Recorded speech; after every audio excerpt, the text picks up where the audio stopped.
Welcome to the Aligned and Thriving podcast, the best place to get the support you need to turn your working life from a struggle to a success.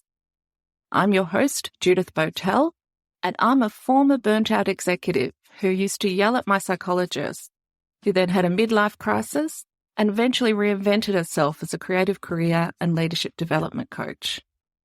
This show is for anyone who is struggling with having time for yourself amongst work, family, caring for others, medical issues, community needs, and even the work of staying in touch in a digital age. So this is for anyone who has seen the cracks in their life and wants to turn things around. Join our community to navigate your own way to a happier and healthier working life. Welcome, everybody, to our 7th episode of Aligned and Thriving. Today, we're going to be talking about how sometimes letting go is what you need to do to actually create space for your ideal working life. And today I'm joined by Casey Gray, who is an artist and a change agent and a writer and an author.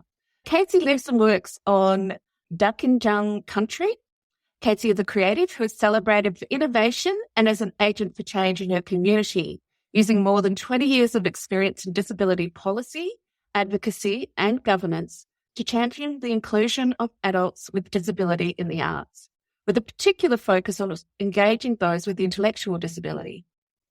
Casey's work is values-driven, shaped by extensive training from leaders in the field internationally. Casey herself lives with complex mental health. Once identifying with disability, she was able to access the services and supports that now enable her to thrive in work and life. She shares her lived experience loudly to break down ableism and to support others to move into their space of wellness. Casey is an easy read content specialist. Now that's interesting. Currently breaking new ground in literature by pioneering the way in a fresh literary genre called easy read. These books not only reflect the experience of adults with disability, but are also accessible for adults with disability who may find reading and writing difficult. Casey's visual arts practice is political in nature and often controversial. I'm just going to say I have some of Casey's art, and it is a little controversial, but it is also quite powerful. If you get a chance to check out her website, have a look at her artwork. She had a recent exhibition at the Gosford Regional Gallery, which featured feminist artefacts inspired by the 1950s public service art. The pieces entertained, shocked and disgusted audiences, though they sparked conversation about the often overlooked and uncomfortable experiences of the fourth trimester. So welcome, Casey, and all your talents and amazing achievements into the Aligned and Thriving space. Thanks for the invite, Judith. I'm thrilled to have Casey. I met Casey probably about 2 or 3 years ago, and we've had some very interesting conversations over that time. And I'm so thrilled to have such an amazing person with us today to talk about work-life balance when you're working for yourself, working in non-traditional spaces, and also in a service-oriented way. So what work-life balance means in all of that. Let's get started. So Casey, what have you done lately to improve your work-life balance? Since the beginning of this year, I have been employing some productivity hacks. So 2 main ones that have been working really well for me. One is based on the Pomodoro technique, where you set a timer, sit at your desk and work, or sit there and do nothing, but you have to sit at your desk for that period of time, and then have breaks, the regular breaks, which actually help you become more productive in some way. And the other is if I feel like I'm resisting doing something. So if I've got to sit down and I've got to write one of my books today, but I'm cleaning the bathroom sink, I actually sit down, set that timer, and then promise myself that I'll do something fun afterwards, like a visual art piece or something. So both of these things have really helped me to become way more productive, as well as actually enjoy what I'm doing. It's no longer laborious. Oh, that's fantastic. Yes, you do know that you really are avoiding something if you go to cleaning your bathroom. That shows me if I ever step that way, I have probably gone a bit too far. It's that or filing. And yeah, so Pomodoro technique. So is that like a time boxing type of thing where you Yeah, exactly that. Yeah. And because I'm doing that and getting way more achieved, I'm actually able to now have days off and have those days off without any guilt. And I don't feel the need to open my laptop and do something every single day. And so those days off are actually really important to me now. Fantastic. I love that because, yes, when you can actually take your weekends feeling like they are weekends without work bleeding into it. So well done. I am very inspired to try some of that myself. People who might have listened last week might have heard a bit about my struggles this beginning of this year with social media scrolling and how easily your brain can get hijacked into some of those things. So I think a little bit of time boxing for me could be useful too. So I'll let you know how my experiments go. Thanks. So we're talking today about your understanding of work-life balance, how you've brought that into your work and how values have shaped that. But as we know, values are often inherited from our parents, from people around us when we were developing our psyche. And so what did you learn as a child about work and life?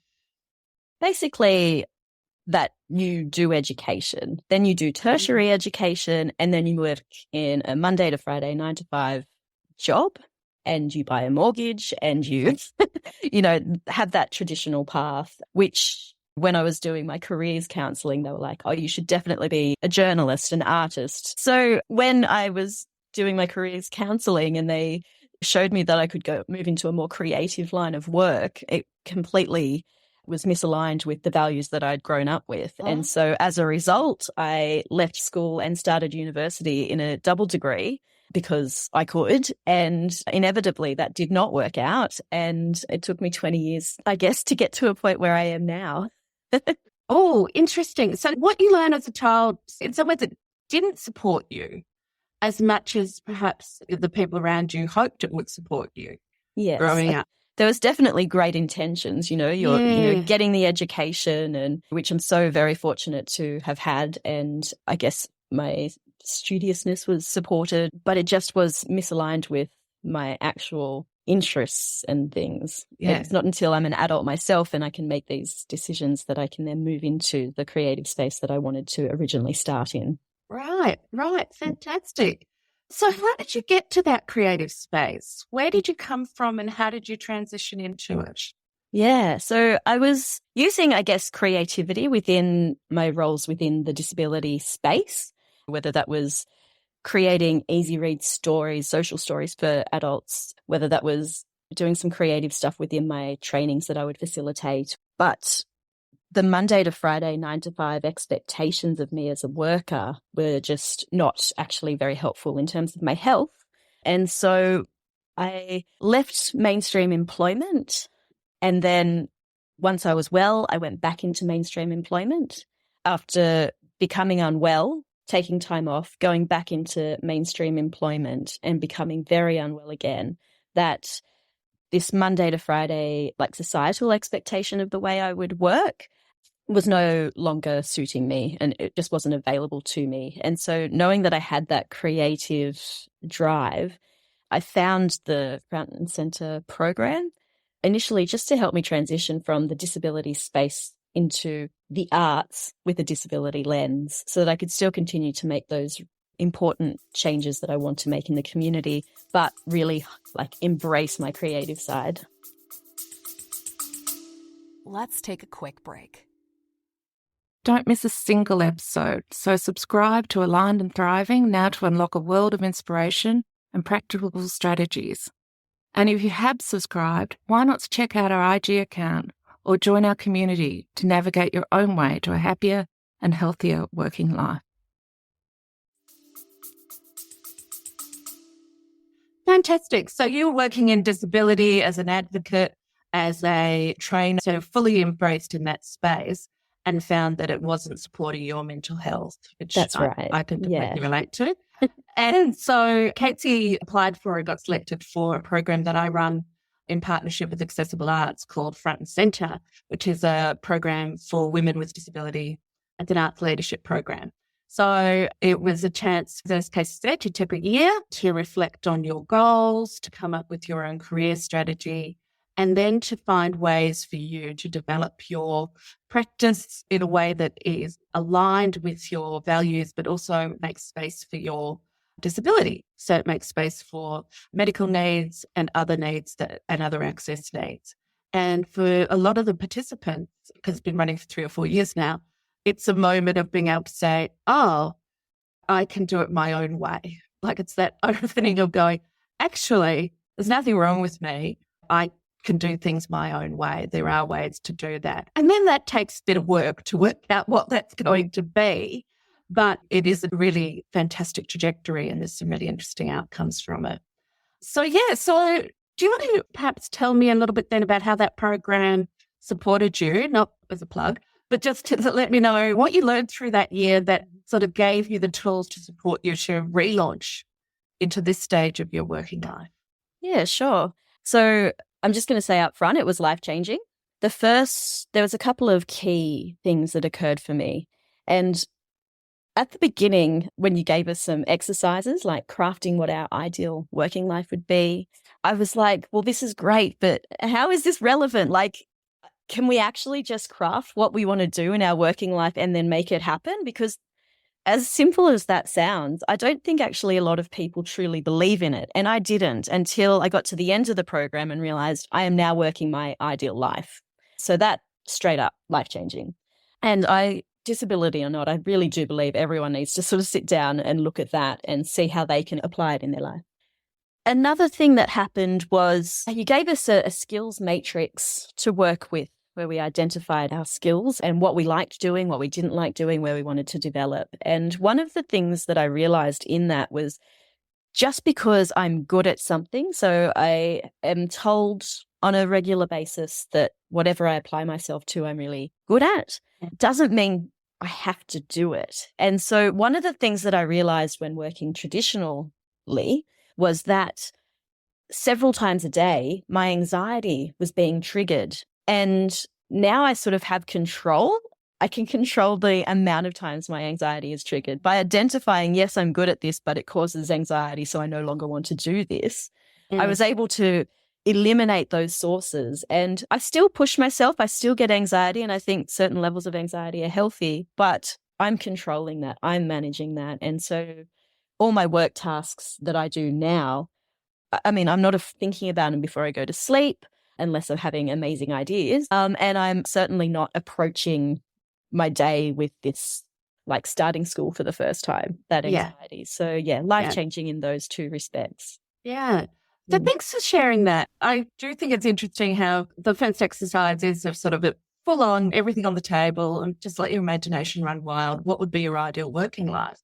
And can you describe what yours was, to what the key elements of yours were? Yeah, sure. So one of the key things was to, I guess, minimize the anxiety-provoking situations. But it was to be able to work at home where I'm grounded and I'm close to my bed because I need a lot of sleep, and that I could work with my dog constantly by my side, and I can enjoy being outside. I can put the music on that I need to. I can be grounded in this space, and I can then go out and engage with people when I choose, but I keep engagements to a minimum in terms of controlling that anxiety. Yeah. So I think that's great because the exercise sort of takes you from the morning through to night, what you want it to be like. And this is where work-life balance can come in too. Like sometimes it may be that simply the environment you're in really doesn't suit you. Mm-hmm. And so you carry a lot of your work with you when you go into your life space. Yeah. And so being able to control your workspace, being able to have that, I guess that privilege to be able to do that. It is a privilege to be able to do it, but also to have the courage to take the chance that some of these things or the steps to start working on to make that work. So well done to Casey. So maybe we might drill into that a little bit more. Sure. So what were some of the steps that you took through the year of front and centre, and since then, what have you been doing? So since finishing the Front and Centre leadership program, I have been able to identify myself as an easy read content specialist, which means I'm actively working with people and organisations to make their information more accessible to more people.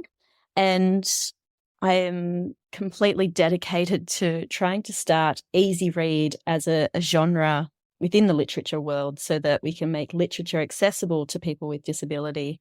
Because how awful would it be to walk into a library and there's something for everyone except for you? Or bookshops are just not a place that I want to go because there's nothing there for me.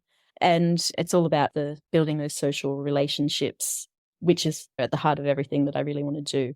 And I've also been stepping out and hitting anxiety, driven sort of activities by running creative writing workshops. I've started an accessible book club for adults with intellectual disability or difficulties reading and writing. And I've been able to access different arts programs and have exhibitions. Whoa, that's amazing. I would never have thought that any of this was available to me prior to Front and Centre. Wow. Wow. I'm so proud of you for the exhibitions, but also for following your passion around Easy Read, because it sort of wasn't there at the center of what you were doing to start with. But I can feel that it's sort of it's like you've concentrated all the things you wanted to do and have found this platform, this art form, this form of literature to take that forward.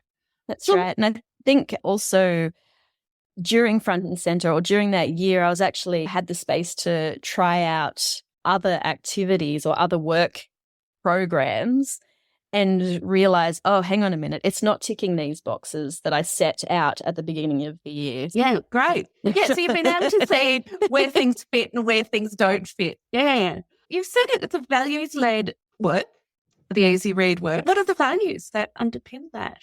Yeah, sure. So the key value that I'm working towards, I guess, is relationships. So adults with intellectual disability being able to enhance and create new relationships, whether that's enhancing the relationship they have with their support worker, who is basically one of the key drivers of quality of life for that individual, or whether it's expanding a social network or developing one, people missing out on intimate relationships. So how can I work in a way that's going to foster opportunities for that, as well as the overall social cohesion of our community, having people out there in mainstream settings and part of mainstream calendars of events like the local Writers' Festival starts to see people incidentally interacting with each other and fostering a more inclusive and interesting society. Yes. So I remember now when I was starting to work with Casey, that was one of your real goals, was to be able to have this idea of people with all abilities being able to work together, being able to be together and socialise together. And you had an idea to create a space for that, but this is sort of taking you into other people's spaces and facilitating that with them. So much easier.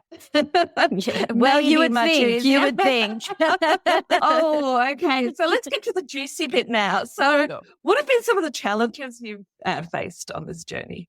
I guess you have to have resilience and perseverance. So I have been actively trying to get an inclusive, accessible event in the local library for 18 months and was successful finally in January this year. I've been trying to get accessible calendars of events on writers' festivals, and a lot of the resistance I'm having is that I just don't have the market there. But you can't have an audience without building an audience first, especially when the audience you're trying to tap into don't actually have access to social media, or they are heavily reliant on others facilitating that connection. So I guess, just that perseverance to be, okay, we don't have our audience now, but if you want to work with me to build one, we can do it, but just it's going to be very slow. And that's okay. Yeah. Oh, that's such a good message, that things do take time when things are facilitated through, when there are other people involved and it's not the direct response that you're used to in marketing. How have you found your conversations with festival directors and marketing people? How have they been going? I don't want to, spill the tea, but I'm just sort of interested in what their sort of questions are and what their concerns might be. Sure. So overall, I've found everybody excited about wanting to do these things. They're interested. It's just that I get questions from, how do I even speak to an adult with intellectual disability or disability? Because I've just never really encountered that before. To, oh, that's a very niche specialist market. I don't think that we've got the skills and abilities to actually support what you want to do.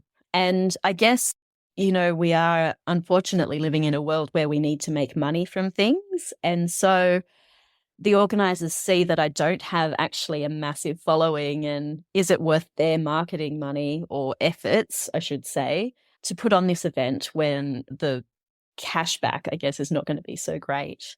And it's like societal bureaucratic barriers. Like, I can't advertise through my local council an event for this group of people because I'm going to make some money from it. If I run a free event, we can advertise it, but I still need to eat. So there's like a bit of a conflict of interest happening there where the council can't support me as a person with disability to make money, and also can't afford in that process and not allowing people with disability to access accessible events. So there's a few barriers there, but overall the mood, I guess, is that people do want to jump on board. They just don't know how, and they need that support to do it. Right.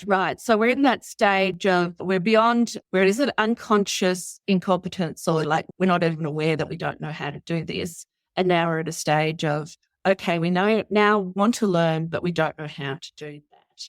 And so that's exactly where you come in to be able to provide that skills. And I think it's fantastic also that you bring, in the way that you speak, the knowledge that you have of the disability sector and the lived experience of people with disability and intellectual disability is quite refreshing. Often when you speak to people who want to do great arts projects, they want to do it for the community and they don't necessarily have a connection or a lived experience themselves or anything that brings with them that nuance and the important information. So I think that's also really important in what you're doing. Yeah. So do you have a council or do you have a reference group of your own that you work with who keeps you honest in your practice?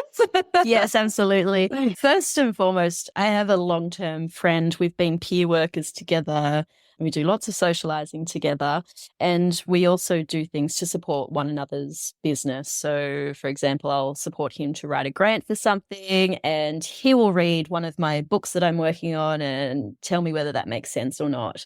But it's not limited to him. I guess just being in the disability sector for so long, I just have people that I can go to say, is this working? Is it not working? And I guess in this day of social media, if it's not on social media, it didn't happen. But putting it on social media and showing the processes and things, that definitely keeps you honest. Right. Yeah. And are you okay to tell us a little bit about how you manage your anxiety through that? Because I know when I go public with something, my first response is, no one's going to turn up. Well, no one's going to come to my party. How do you respond if anxiety get my anxiety is actually a little different in that I hope nobody turns up. Like all week I'm promoting and I'm really wanting to get as many people there as possible. And then on the day I'm sitting there, I've got my shoes off, so I'm grounded to the floor and hoping no one turns up. But, the minute people do engage, something switches, I take a back seat. This other Casey just goes into her drive and I'm sitting there sort of watching her, encouraging her from the sidelines. But then in terms of managing that anxiety, I keep it brief. So a 1 hour or a 2 hour, I set my limits and I work within them once a week as opposed to several times a week or even several times a day. Yeah. So you've talked about a few strategies you have for work-life balance. You've talking about productivity hacks, where limit your time, focused, allow yourself rewards for when you do complete something so you can do something fun. And also that idea of boundaries, being really clear on your boundaries, how much time you spend with other people, how much time you need to be, as you say, grounded in your own space. So what are some of those things you do for fun? I guess it probably doesn't sound like much fun, but sleeping and exercising, some of those more rewarding things that I do. So after this, I can go and have a sleep. Yeah. After this, I can go and do a yoga session. But also, I've always got these bubbles of creativity to make new art. So what else are you practicing to keep your boundaries. Okay. One of the biggest things that I've been able to do is learn to say no to things. And in determining what I say yes and no to, I frequently ask my question, how is this activity going to support me toward my overall goal? And if the answer is it doesn't, or it's not going to do it very much, then I do not do it. Right. So that's actually really helped me to limit the scope of activity that I'm working on at any one time. I also think having 4 activities at once on the go, everything else has to go into my ideas box for a later date. Yeah. And also I think you taught me to really work towards my values, and by working in these activities, I'm able to do that. Whereas prior, I was working within a system that was broken and it was heartbreaking, and that led to the ultimate demise. So I think, being able to really embrace your values and work on those is also something that helps you to sustain work-life balance. Great. Yeah. Yes. One of the things I also work with my clients on, we talk about the career is the journey. Yeah. And your skills and your talents are the boat. So what I'm doing is helping you to sail your boat towards your destination. That's it. And so I guess one of the skills is learning how to say, this is going to help me get towards my goal. These are just nice side trips. Do I have the energy to go on a nice side trip? Is that what I need right now? Yes, no, and then move on. So I think that's fantastic. And I like that rule of 4 things as maximum, or even 3. I think part of my overwhelm at the end of last year was because I had too many things on the go and trying to do them all too quickly. So yes, sometimes 4. I have a folder in my email called For When I'm Rebooted. And that's where I just put anything that's kind of like an interesting newsletter, something that comes by that I go, oh, that's interesting, but I just do not have the energy to deal with it right now. And it pops in there. And do I go back to it sometimes? It's sort of there, but I can always just rifle through it if I need to. But so it might be a little bit like your ideas box. That's, sounds awesome. Like something that I actually might also adopt, the reboot folder.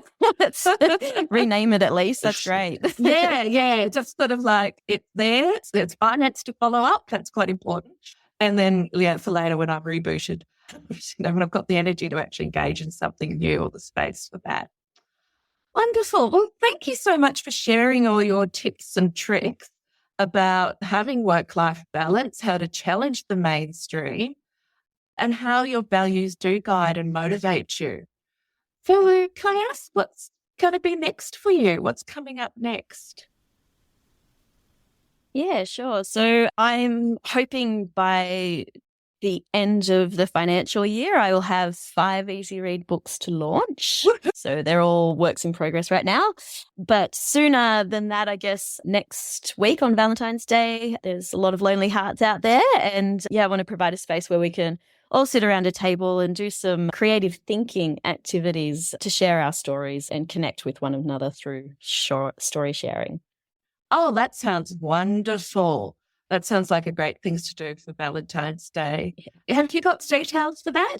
Yes, you can check them out on Humanitics or my Facebook page, which is By Ed. And I also have a website, byed.com.au, so byed.com.au. Great. And those links will also be in our show notes. So do check it out if you're interested in sharing some stories about heartbreak or heartwarming stories. A love letter to ourselves. Yeah. A day to celebrate love is a good day. And love comes in all many forms. So yes, And I think you'll enjoy spending time with Casey because I always do. All right. So I'm so glad we've had this chance to connect. If anybody is interested in Easy Read and what it entails, do check out Casey's resources and her page. And if you are interested in building audiences with people with intellectual disability, please also get in contact with Casey because she has a wealth of knowledge to share. And it is one of those audiences that do get left behind because of it might seem too complicated, but actually it probably isn't as complicated as you think it is. That's often the way with disability. You go, oh no, I couldn't possibly, because that would just be so complicated. And then you realize it's something like having a car park available and booking an Auslan translator, if that, or just putting your information out in a slightly different format. It's often very easy and often very cheap. So it's just you don't know what you don't know, but Casey knows. So just get in touch with her, and if that's something that you're interested in knowing more about, I'm sure she'd welcome your call or email about that. So thanks so much for your time today.